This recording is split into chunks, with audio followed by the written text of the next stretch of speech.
这世间分为仙界、魔界、人界，这三界都有一个领袖，分别是玉皇大帝、魔尊、皇帝。这三界互不干扰，和平相处，但也会有暗黑势力蠢蠢欲动，想要称霸三界，可终邪不胜正，总会失败。因此这三界又恢复和平。世界上的宗教有很多，佛教、道教、伊斯兰教、基督教等等，但只有道教才是本土的宗教。在道教中，天空是一个很复杂的体系，它将天空分为了36层，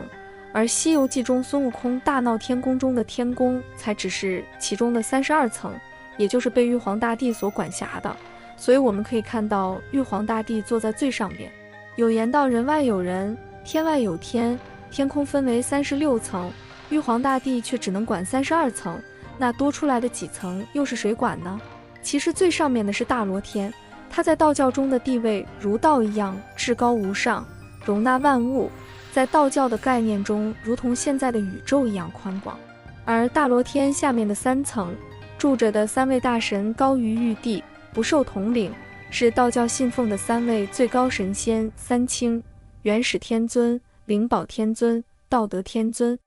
第1位元始天尊，玉清元始天尊在三清中位于尊位，是道教中的地位最高的尊神。他的两边分别是上清灵宝天尊和太清道德天尊。说起元始天尊，很多人都不知道他是谁，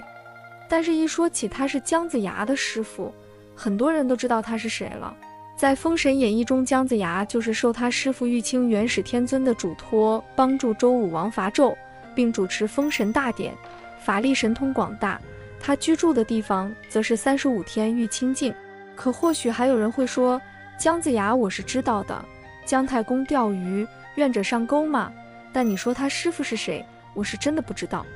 元始天尊全名太上盘古，是天道元始天尊，那就是传说中开天辟地的盘古。盘古生于混沌之间，因忍受不了黑暗，用斧头将其劈开，又怕天地会再次汇合，就用自己身体支撑着。天逐渐变高，地逐渐变厚，盘古是身体也随着天地变高，直到天地真正的分开，盘古也累倒了。他的身体化作了世间的万物，但他的灵魂并没有消散，在世间游历寻找归宿。直到盘古遇到了美貌贞洁的太元圣女，在他仰头呼吸间化作一道青光进入他体内。随后盘古出生，成为了元始天尊。盘古与太元圣女说，我的前身是盘古，现在的称号是元始。元始天尊在道教的地位最高，也是因为他做出的贡献最大，他传授道教，教化众人，也是因为有他才有现在的天地。第2位灵宝天尊，在道经的记载中，灵宝天尊的身世还有点像佛教的一教之主释迦牟尼。话说在很久很久以前，灵宝天尊脱胎于西方绿那玉国一名洪氏女子的腹中，直到3700年之后，灵宝天尊才降生于该国的一座大山附近，名为契度。契度长大成人以后，便领略了道的真谛，于是为了追求更高深的大道，契度就坐在一棵枯萎的桑树下，凝神思索了100天。100天之后，元始天尊就下凡，把10部记载高深道法的经书传给了契度。非但如此，元始天尊又把契度收为了弟子，让他能够跟随在自己身边修道。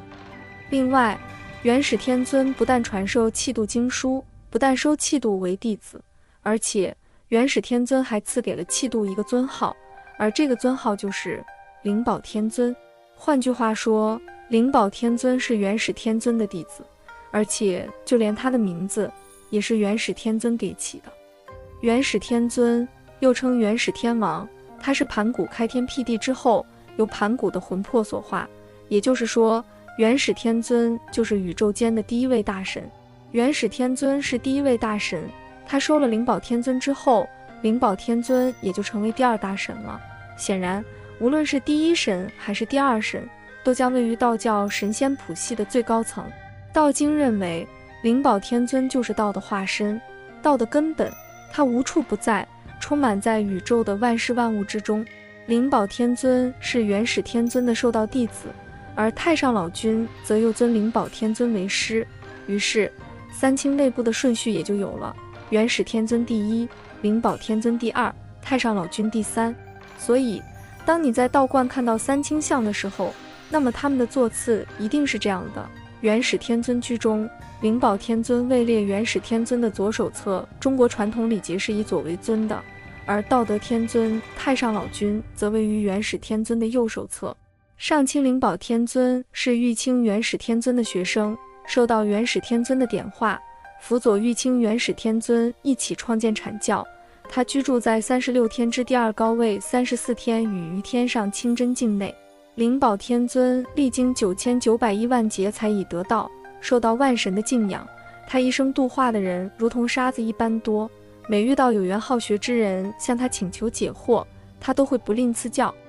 以上就是有关灵宝天尊的简单介绍了。原来灵宝天尊是元始天尊的徒弟，而太上老君又是灵宝天尊的徒弟，所以三清之中谁高谁低也就不言而喻了。当然灵宝天尊为何能排在太上老君之上也就不是问题了。第三位道德天尊，太清道德天尊就是太上老君，就是道教的创始人老子。老子是太上老君在凡间的化身，而太清道德天尊则居住在33天太清境。相传老子的母亲怀孕72年才生下老子，老子出生带着一头白发，故称为老子。而我们看的很多仙侠电视剧中都会听到急急如律令，太上老君快显灵，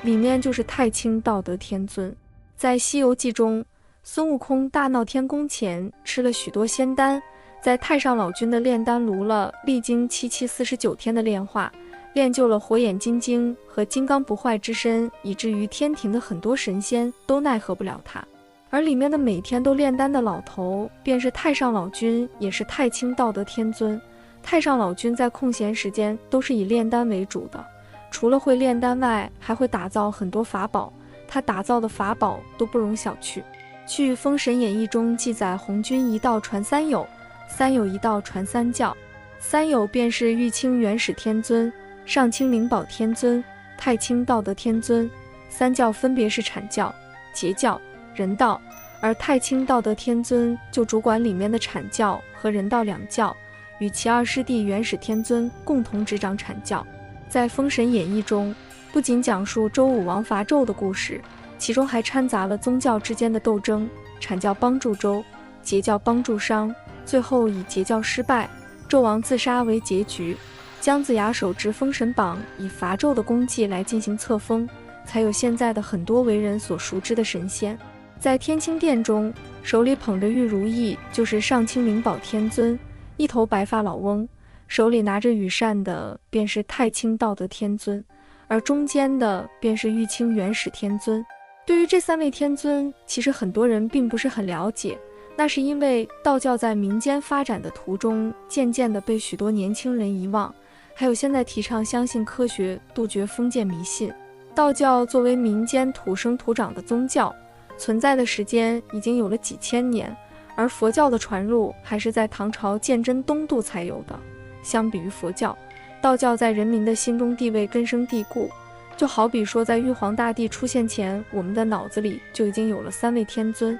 更何况这三位都为道教做出了巨大的贡献，所以在道教中他们地位远远高于玉皇大帝，因此三位天尊并不受玉皇大帝所统领。以上就是今天的内容，喜欢请订阅、点赞、转发，感谢观看，我们下期见。